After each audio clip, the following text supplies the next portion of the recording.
નવું વર્ષ, નવું ડિસિઝન અને આ એક જે ડિસિઝન છે એ તમારું આખું 2026નું જે યર જે ચાલુ થઈ રહ્યું છે એ કેવી રીતે બદલી શકે છે, right?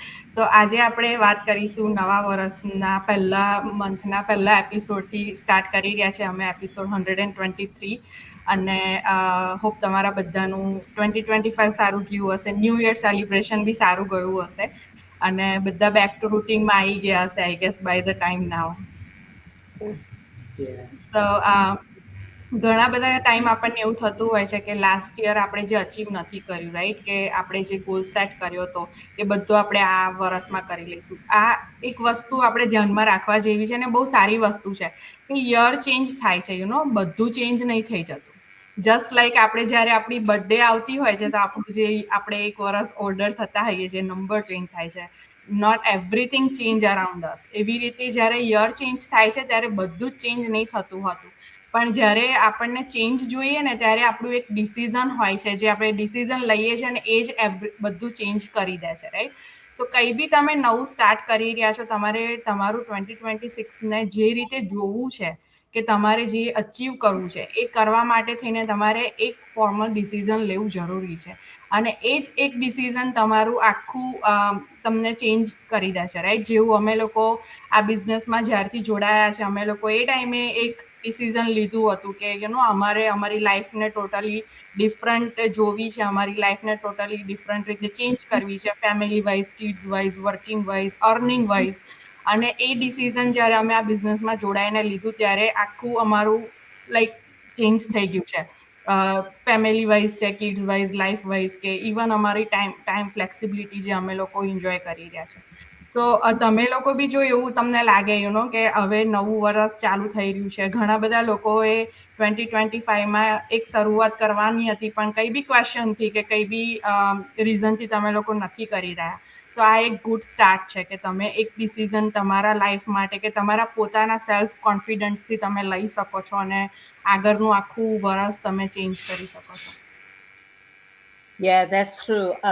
Honestly, nothing changes just because the year changes. Dhartiye kidhu tem, things change only when we decide કે આપણે change કરવું છે, right? So for me, New Year is not about resolution. It's about decision making. So આપણે બધું figure out કરવાની જરૂર નથી. You don't need to be confident already. You just need to make one decision to grow instead of staying comfortable. આપણા comfort ઝોનમાં આપણે રહ્યું છો કે એમાંથી થશે કે નહીં, થશે કે નહીં, તો તાનેતા જ તમે રહેશો. તો તમારે કંઈ ચેન્જ લાવવું હોય તો તમારે એક્શન લેવાની જરૂર છે. And I've learned that waiting to feel ready usually આપણને stuck રાખે છે. So confidence comes later. એટલે every small step matters. તમે consistently action લેશો તો definitely તમારા goals achieve થશે, right? So આ યરમાં તમે થોડું થોડું ચેન્જ કરો એટલે બિગ ગોલ્સ તમારા ફુલફિલ થશે.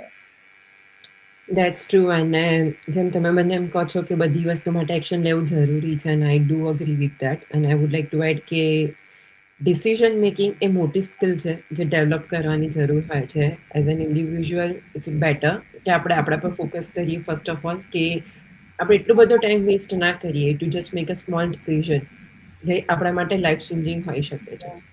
જેમ તમે કીધું એમ કે આપણે પરફેક્ટ થવાની જરૂર નથી, આપણે આગળ વધવાની જરૂર હોય છે. જ્યારે આપણે નાના હતા ત્યારે સો મેની થિંગ્સ આપણે સ્ટેપ બાય સ્ટેપ લર્ન કરવા માટે એકદમ પ્રોગ્રામ્ડ હતા. જ્યારે આપણે મોટા થઈએ છીએ, પ્રેક્ટિકલ લાઈફમાં આવીએ છીએ, we want instant success sometimes, અને that stops us from taking the next step. કોઈ બી વસ્તુને જ્યારે તમે એક્સપ્લોર કરો છો, સમજો છો, મે બી તમારી કોઈ ગોલ છે, એને અચીવ કરવા માટે ડેડલાઇન સેટ કરો. It doesn't need to be like perfectly that date or that month, but તમે ત્યાં સુધીમાં તમને ઇનફ ટાઈમ આપો, યુ પુટ ઇન એફર્ટ્સ. જે વસ્તુ તમારે એક્સપ્લોર કરવાની છે, whether you are planning to buy a home, તમારે બિઝનેસ સ્ટાર્ટ કરવો છે, તમારે જોબ નવી ચેન્જ કરવી છે, બધી વસ્તુની પાછળ તમારે એફર્ટ્સ આપવી પડશે. ઇટ્સ નોટ કે તમે ગોલ સેટ કરી દીધો અને તમને ગોલ મળી ગયો. There are so many things that you have to figure out.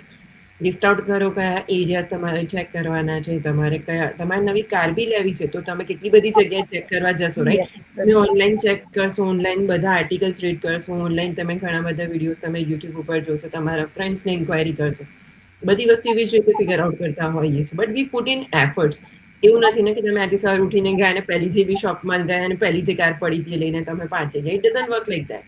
તમારી પાછળ એનો થોટફુલ પ્રોસેસ હોય છે. તમે એની પાછળ તમારું પર્ટિક્યુલર વર્ક કરો છો. તમને કઈ કંપનીમાંથી બાય કરવી છે, કયા લોકેશનથી બાય કરવી છે, you figure out your budget. It's all about figuring out what you want and how you want it.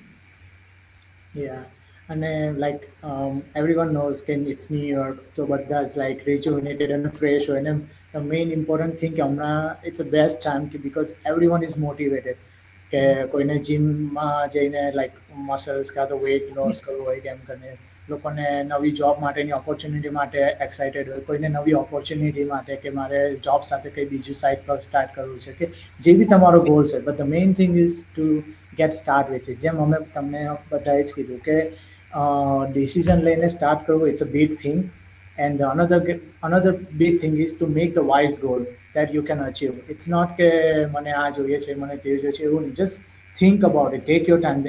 There is a no hurry. તમે તમારો ટાઈમ લો, તમે વિચારો કે તમારે લાઈક મારા પાસે કેટલો ટાઈમ અવેલેબલ છે, મારી પાસે શું રિસોર્સિસ અવેલેબલ છે, મારી પાસે શું હેલ્પ કે જે પણ તમારી જરૂરિયાત હોય કેટલું છે, એ રીતે યુ મેક યોર ગોલ્સ. તમે અનઅચીવેબલ ગોલ બનાવો ને પછી તમને એને અચીવ થવાની લાઈક કોઈ વેજ નહીં હોય ને it make you demotivated. So it's better to make a wise goal. અને સાથે સાથે બિંગ કન્સિસ્ટન્ટ રહેવું એ વધારે ઇમ્પોર્ટન્ટ છે. તમે ગોલ બનાવો, તમે એક્શન લીધું, તમે સ્ટાર્ટ કર્યું એ તો સમય છે, પણ બિંગ કન્સિસ્ટન્ટ રહીને એની every day like you hit gym every day, you work about your opportunity. તમારે સ્ટાર્ટ કરવું છે કે તમારો બિઝનેસમાં એવરી ડે શો અપ અને તમારે સ્ટેપ્સ લેવાના, જે પણ તમારે ગોલ્સ હોય તો બિંગ કન્સિસ્ટન્ટ રહીને એની પાછળ એફર્ટ્સ આપણને વર્ક કરવું એ વધારે ઇમ્પોર્ટન્ટ છે. કે બિકોઝ વી ઓલ નો કે આપણે બધા જ આખે વર્લ્ડમાં બધા જ ડિસિઝન તો તરત લઈ લે, મારે આ કરવું છે, મારે તે કરવું છે, but very few are success because of this reason. This is the main biggest reason કે બિંગ કન્સિસ્ટન્ટ રહીને કરવું તો જ તમે લાઈક તમારો જે પણ ગોલ હશે એમાં અચીવ થઈ શકશે. સો મારા માટે તો એ જ ઇમ્પોર્ટન્ટ છે કે હું બિંગ કન્સિસ્ટન્ટ રહીને મારું લાઈક નવા વર્ષમાં મારા ગોલ માટે હું કીપ એફર્ટ્સ કર્યા કરું, right? That's true. Yeah consistency main વસ્તુ છે. કંઈ બી તમે સ્ટાર્ટ કરી રહ્યા છો, નાનું છે, મોટું છે, કંઈ બી કરી રહ્યા છો. અને સો ફાર બધાને ખબર જ હશે, જે લાસ્ટ યર ઘણા બધા લોકો નવી વસ્તુમાં જોડાયા હશે કે નવું કંઈક ચાલુ બી કર્યું હશે, તો એમને ખબર જ છે કન્સિસ્ટન્સી હોવી બહુ જ જરૂરી છે. અને અગેન નવું વરસ ચાલુ થઈ રહ્યું છે એટલે બહુ ઓવરવોર્મ નહીં થઈ જવાનું. લાઈક આપણે બધાને ખબર છે કે બધું જ એક થાળીમાં આપીએ ને તો ઇટ્સ કન્ફ્યુઝિંગ કે ક્યાંથી સ્ટાર્ટ કરીશું, ક્યારે પતાવીશું. સો એક સ્ટેપ એક ટાઈમે એક જ સ્ટેપ લો, જેથી તમે એમાં ફોકસ કરી શકો, તમે એમાં કન્સિસ્ટન્સી તમારી આપી શકો ને તમે એને અચીવ કરી શકો. હજી જસ્ટ યર બિગેન જ થઈ રહ્યું છે એટલે એવું નથી કે હમણાં પતી જશે. તમારી જોડે ઘણો બધો ટાઈમ છે, પણ એવું બી નથી કે બધા ટાઈમમાં તમે જસ્ટ તમારું વિચાર કર્યા કરો, તમે રેડી ના થાવ, એક્શન ના લો, એવું ના થાય. અને જે તમે 2025માં જે ભૂલો કરી છે અને તમે 2026માં રિપીટ ના કરો. અને જે બી તમારું ડિસિઝન છે ને તમે સારી રીતે લઈને તમે આગળનું એક સ્ટેપ વધો.